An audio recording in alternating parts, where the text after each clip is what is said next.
So, Pete, any questions from the chat room? Yes, we do. Excuse me.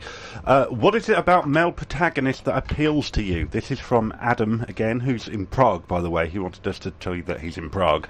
Lovely city. What is it about male protagonists that appeals to you? You just did a bromance in Beyond the Pale. How can you top it? I think it's a good question because often you turn to. I'm going to get shot down here, but you know, I'm a man. My comedy writer is a man. You know, the way we write together is, and the way he writes it. You know, you act it out and you improvise stuff, and your field of experience is it's very. The first port of call is what's frustrated you, what makes you laugh, what you know. So you use your main actors are men. Saying that, this film has 3 double acts, and we've got Stephen Mangan and Rhys Thomas, and then we've got Alexander Skarsgård from True Blood, who's just a one. You know, his performance in this as a cocky gay Norwegian is just superlative. You've never seen anything like it. He's with a man, Lars Aronson, who is from The Beach, and lots of other things. But then we've got Rosie Cavaliere, who I don't know if you've heard of, but she's peachy. She's just I think she's the new Brenda Blethyn, and she's got for example a phone sex scene where she's in the caravan on an English hillside in their UK HQ, which is kind of is a caravan, an old caravan crammed full of CB radios, with aerials poking at, not dissimilar to this. You're sitting in it. Yeah, where they communicate with the guys as they head to the North Pole, and Rosie is bliss in that. So we do write for women as well, but it's true that a kind of the default position is men, and I don't know why that is, apart from the fact that probably in our case the people who are writing the thing are men, and I suppose a lot of comedy writers are men, so that's where it starts. Yeah. And also it's quite nice to knock down men. You know, if not, men can aggrandise themselves, which they do, and it's very easy to pull the rug from under their feet. So that's quite a nice thing. Whereas it might not quite be so funny if you did that to a woman. Right. Maybe. Okay. Any other questions, Pete? Yeah, I quite like this one from Adam T. Davis. How did you power all your equipment in the middle of nowhere? Well, we used batteries, and what we do, we would leave the cameras and all the equipment outside because condensation is your enemy. So we'd be filming at -20, and you'd be on, you know, after your 16-hour days. It was a really weird thing. Everything you're trained to do, you know, take your kit in, look after it, clean it up. We didn't. We, you know, cleaned it up, but left it outside overnight to be nicked by Eskimos.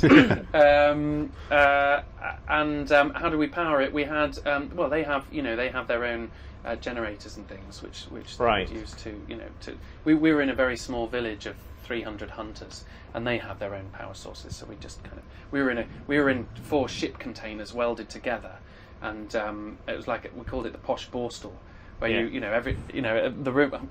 It doesn't sound so much like hardship being in this room, but you could touch every wall from where you were standing. Yeah. And the toilet. There's no, you know, all the plumbing is frozen solid. So there's no plumbing. You know, the toilet is a bucket. Yeah. So it's very rudimentary. Yeah. Right. Trick is to get in first. I'm hoping you're going to tell me there's a fantastic behind the scenes on the DVD. There's some lovely things. I mean, the film is so, you know, it's been compared to. This is true. It has been compared to Withnail and I, a cross between Withnail and I, Touching the Void, and The Office. Right. It's had wonderful reviews. Beyond the Pole, check it out. What did you say again? It's great behind the scenes. I want to Yes. see this container. Is there any of that on your? Do you know what? There isn't, but there's a behind the scenes film, and there's an online ad, and there's some lovely outtakes with Alexander Skarsgård, and also the Stephen Mangan and Rhys. It's very full. I think it's a really nice thing. Okay. And definitely if you're as an independent filmmaker, this is kind of extreme independent filmmaking, so it's quite fun. Any final questions? Yeah, Tom wants to know, do you have any advice on working with comedians? That's a very good question, because I have worked with quite a few, and I think you have to. I think comedy, to me, is actually the hardest thing to do. It requires the most thought and the most spontaneity. It's very, very intense, whether they be on stage or whether they be producing it in front of a camera for you. And I think just respect what they're doing for you. These people are very, very special. They are a special talent that needs looking after, and they will return that in spades if you give them the room and the respect that they're due. Okay, well, my final question that I ask everybody: what advice would you offer a new filmmaker, an emerging filmmaker, in 2010? I think if you want to pass from being an emerging filmmaker to a filmmaker that earns their living from filmmaking, and not be some sad old git, 20 years later who's still trying, I think find where the money is. Find out wherever that money is, go after it. And I can guarantee you the money is unlikely to be in feature filmmaking or short. Well, you may have a different opinion, but my experience is it's difficult to make a living out of feature filmmaking and short filmmaking. So go after the money and become really good at that and enjoy that and try and be creative in that. Learn your trade, learn your skills, buy a house, have babies, live your life happily, and viably with an income. And if you have time left over and money left over, then you can dive in, with love and abandon and try and make your baby. Right. Okay. So it's kind of like it's a solo album for the band. It's the offshoot, that you occasionally have the chance and the time to go pursue outside of the main curricula of having a business that actually works and turns over and keeps you on set, being a filmmaker. I think money in the end has to come first. I think it has just to be happy in yourself. Yeah. But there will come a point when you become so good at that other thing that you may forget about what you it happens to me. You become so good at making product launch films or funny films for companies that you forget about making a feature film. But my way is not the way, but it is a way. And there came a point with shooting pictures where I thought, okay, this script is close. Now is the time to throw myself into this. Yeah.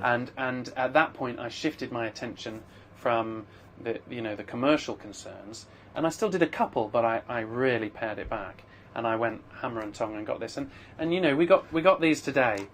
Today, just today.